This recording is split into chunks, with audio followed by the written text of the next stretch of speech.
Lieutenant John Fox crouches behind the thick stone wall of a 2-story house. It's December 1944, midwinter in the Serchio Valley, the narrow corridor guarding the road to the heart of the Allied line. If it breaks, the Germans could drive south and sever the front. Fox and his Buffalo soldiers are surrounded, outnumbered, and ammunition is nearly gone. His binoculars are set on the narrow alleys below. Hundreds of German infantry and Italian RSI surge methodically, clearing every alley and lane, threatening to crush the last defenders of the valley. Fox's eyes sweep the village, searching for any opportunity to strike, but the enemy is too close. They're seconds from overrunning him. He lifts his radio and calls in coordinates to the 105mm artillery batteries behind them, capable of leveling buildings. The operator hesitates. Fox has called the strike on his own position, but he knows what he's asking. He repeats the order, quote, "Fire it. Now." John Robert Fox was born in Cincinnati in 1915 and raised in the nearby suburb of Wyoming, Ohio. From an early age, he expressed a desire to join the military, a goal that influenced many of his decisions as he grew up. He spent his childhood in a working-class household where opportunities were limited, but education was valued. After high school, Fox enrolled at Ohio State University, but soon transferred to Wilberforce University. There, he became part of the Reserve Officer Training Corps. He followed strict routines, learned military procedures, and trained for leadership, while also attending classes, completing assignments, and mastering his coursework. Finally, he completed his engineering studies in 1941, the year before America joined World War II. Soon, he received his commission as a second lieutenant and was assigned to the 92nd Infantry Division. The unit was initially organized in October 1917 during World War I at Camp Funston, Kansas. Composed primarily of African-American soldiers, it carried forward the nickname of the Buffalo Soldiers, a label first applied to black cavalrymen in the 19th century. And it became the division's symbol.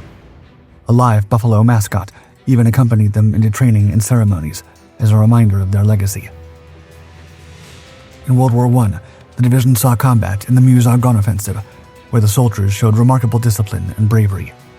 Despite limited opportunities for advancement within its ranks, the soldiers pressed forward, often taking heavier losses than other divisions. After the armistice, the 92nd was deactivated during the peacetime reduction of the Army.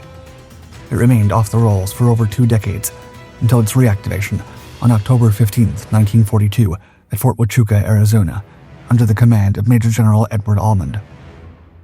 Training in the desert and mountains of the American Southwest, the men endured long marches, weapon drills, and leadership exercises, preparing for a war they were determined to fight, despite prejudice and skepticism from some commanders.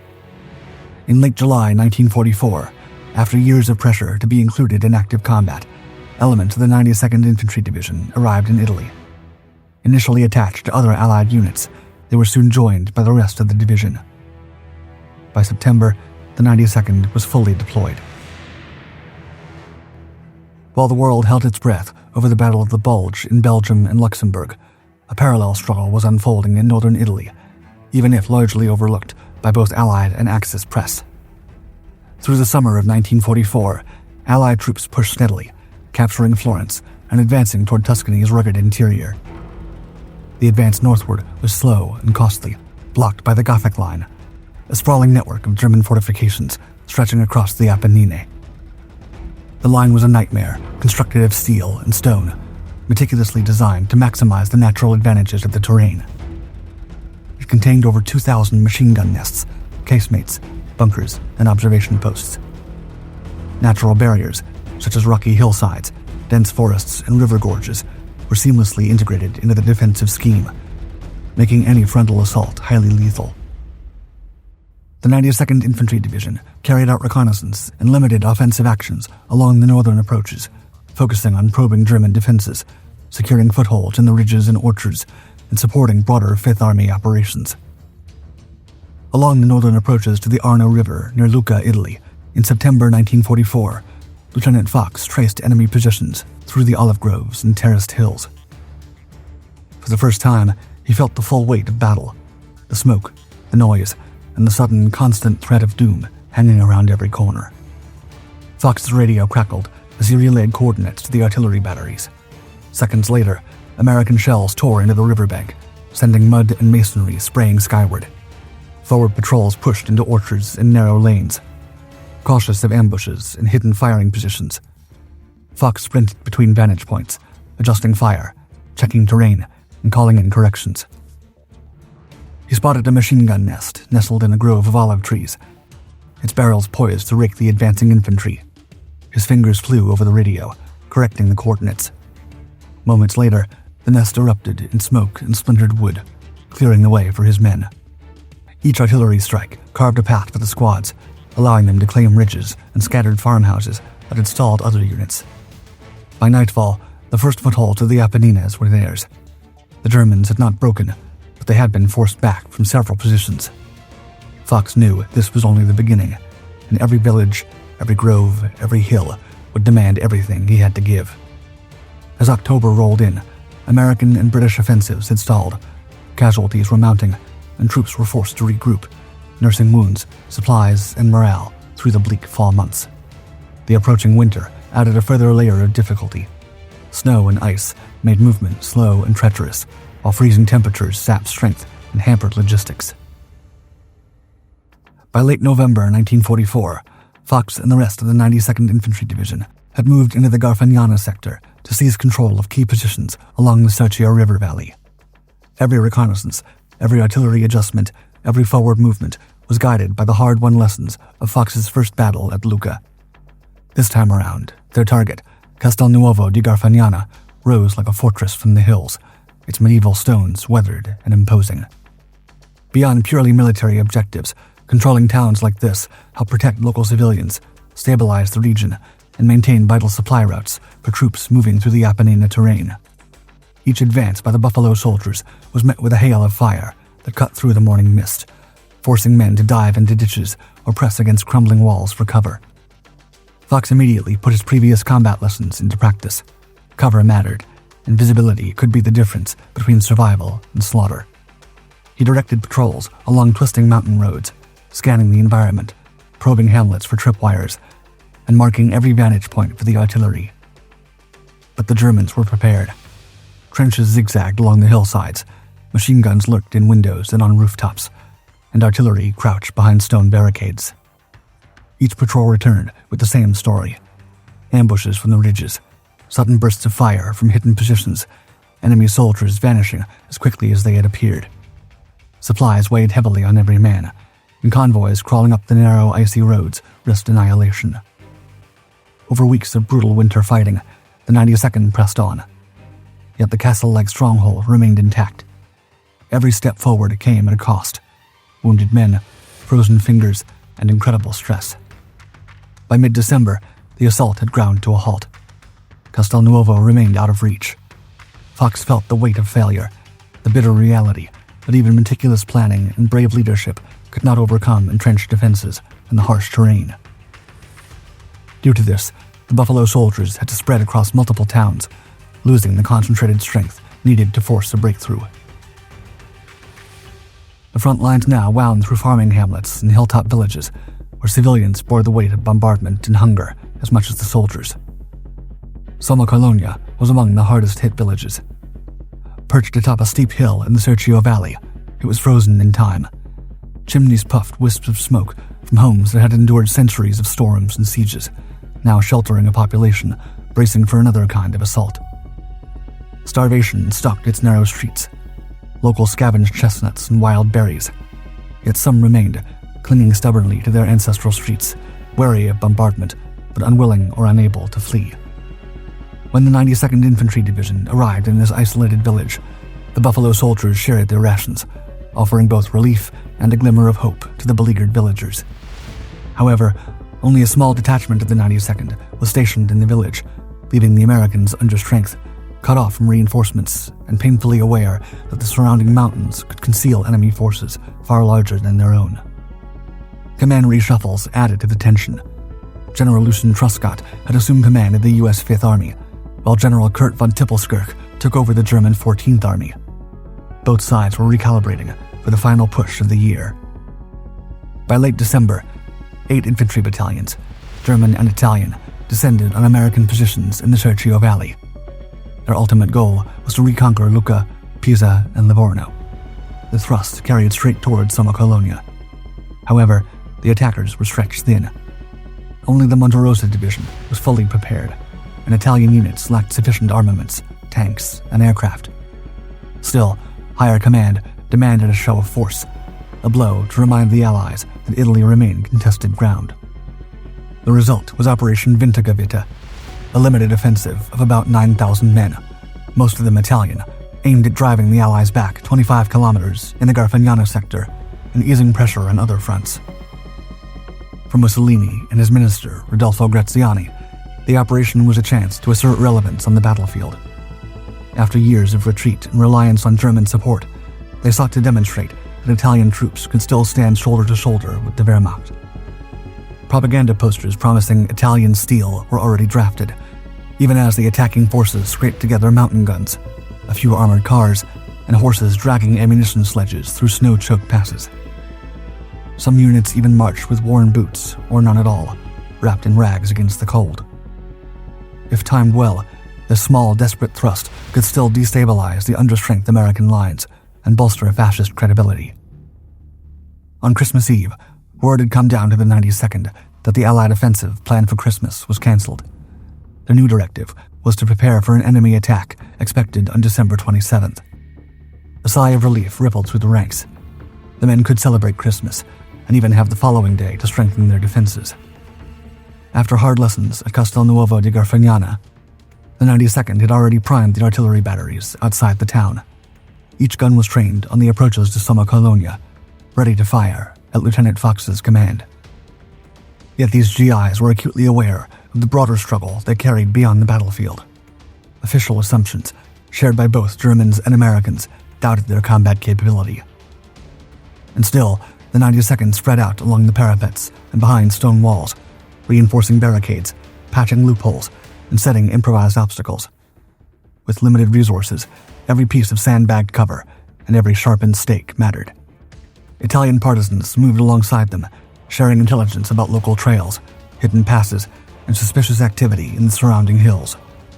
These fighters had long resisted German occupation and Mussolini's regime. The Americans were a tiny force, and reinforcements could be delayed or diverted entirely. Yet they held, bolstered by the knowledge that the villagers depended on them. Unfortunately, Allied intelligence had misjudged the timeline. In the early hours after Christmas, Fox was abruptly awakened by the staccato roar of mortar fire. Through the pale pre-dawn light, the streets of Somma-Colonia were filled with smoke and falling debris. The Axis did not want to forewarn the Americans with an artillery barrage, so at 3 a.m., the code word to begin the attack was issued. The Austrians of the German left flank, part of the third column, tiptoed through darkness, and by 4:50 a.m., they began their assault against Somma-Colonia on the east side of the Serchio River. Fox's heart hammered as he sprinted toward his observation post. Taking in the scale of the assault, enemy troops pressed into the streets from multiple directions, smashing through fragile defenses. From the moment the assault began, he relayed coordinates to the artillery batteries positioned on the surrounding heights. Each call for fire sent shells into the advancing enemy, and every adjustment of his aim helped slow the German tide. The under-equipped and lightly reinforced 92nd was anticipated to provide only token resistance. The Wehrmacht aimed, if fortune favored them, to recapture the strategic port of Livorno, 40 miles south of Somma-Colonia, which would have choked off supplies for the Allied forces. The area was being heavily shelled by everything the Germans had, though winter terrain and limited positions constrained the Germans' bombardment. The Americans were outnumbered almost 10-1. Only 70 soldiers from the 92nd and 25 Italian partisans remained to hold the hilltop village. Every narrow street, every rooftop, every corner of the village became a battlefield. Men scrambled for cover, dropping into ditches or behind carts and stone walls as machine gun fire swept through the alleys.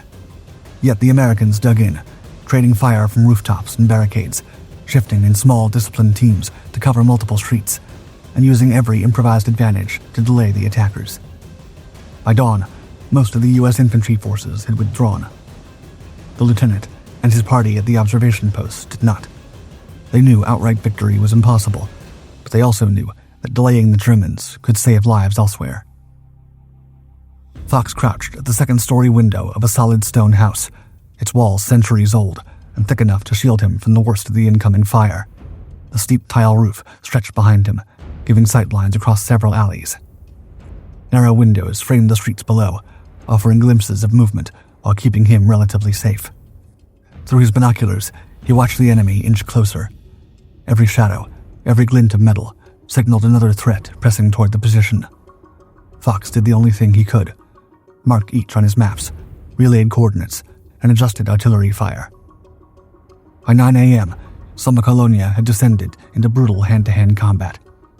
Fox could hear the clatter of rifles, the shouts of partisans, and the occasional scream from the streets below.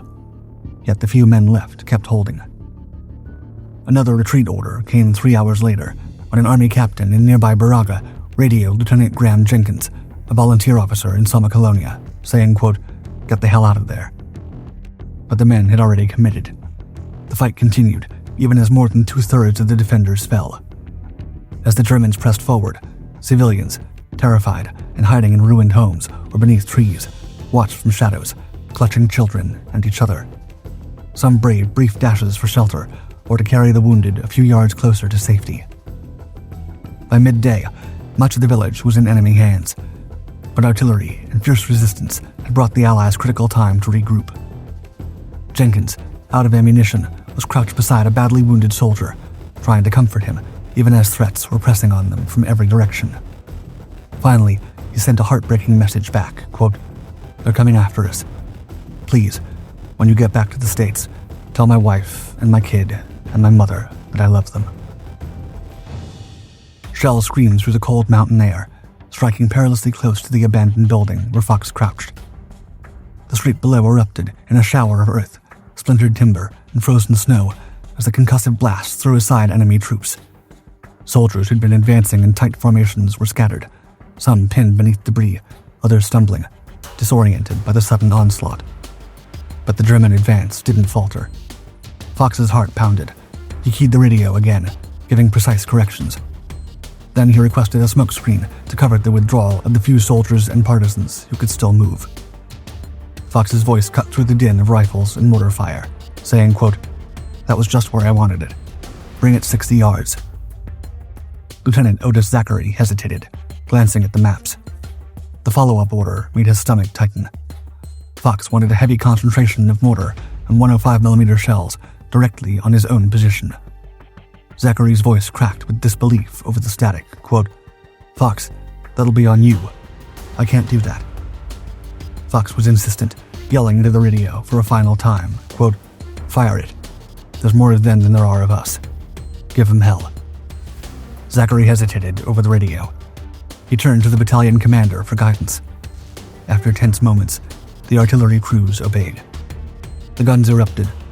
The roof above Fox shuddered, tiles rattling across the floor, dust and splinters cascading around him. Outside, the street below detonated into a storm of frozen earth, shattered carts, and flying debris.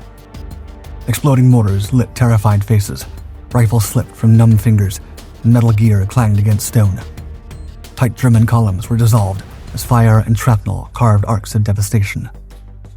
By the time the smoke and dust settled, Fox's observation post and much of the house that had sheltered him lay in ruins. The structure had been obliterated. A local priest later remembered seeing Lieutenant Fox's body near the remains of his post, surrounded by around 100 enemy bodies. Only 18 men from the 92nd, alongside the surviving Italian partisans, made it back to U.S. lines later that evening. Villagers began to emerge from hiding, trembling and bloodied. Some had huddled in what remained of kitchens and shops. Others crouched behind broken walls or beneath the skeletal remains of trees ripped apart by shells. The surviving German troops forced them into the open, bayonets pressing their backs, shouting harsh commands that made them flinch with every syllable. Children cried, mothers clutched what little they could salvage, and the column shuffled, a moving mass of fear and exhaustion. Wounded partisans tried to crawl to safety, only to be pulled upright and shoved into the same line. Shards of glass and splintered wood tore at clothing and skin, leaving crimson streaks on the frozen ground. Yet even amid the terror, the survivors noticed the Germans' unease. The tactical impact of Fox's sacrifice gave the retreating American forces a chance to mount an effective counterattack. Over the next 3 days, the German offensive in the Serchio Valley slowed and ultimately ground to a halt. Despite heavy casualties, the 92nd Infantry Division, supported by artillery and guided by local partisans, held its ground and continued to fight back against the advancing enemy. Coordinated troop movements, targeted artillery fire, and intelligence on enemy positions disrupted German advances, strained their supply lines, and left commanders struggling to maintain cohesion among disoriented units. When the new year arrived, Somma-Colonia was back under complete Allied control.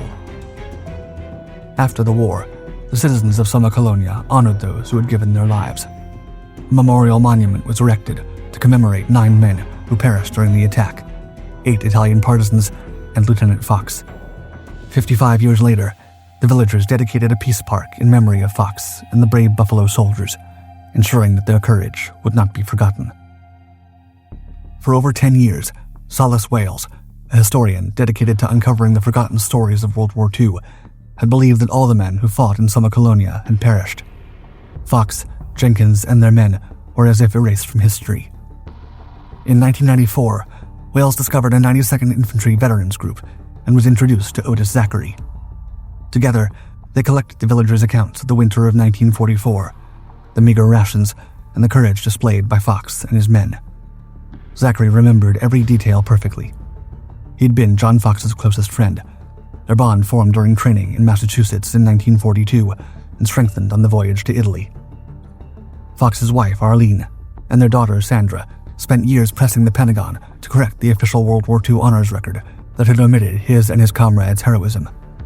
Each time, the response was the same. The official honors list had closed in 1952. Only Congress could reopen it.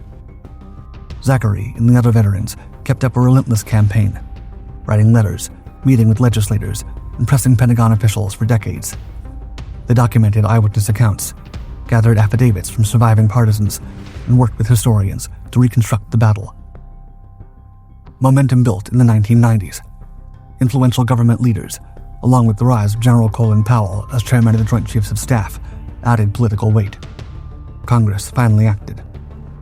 John Fox and 6 fellow soldiers were honored on January 13, 1997, when they were awarded the Congressional Medal of Honor for their service in World War II. He became one of the first African-American soldiers in history to receive the nation's highest military award. In 2005, Hasbro released a G.I. Joe action figure commemorating Fox as part of its Medal of Honor series, ensuring that his story reached new generations.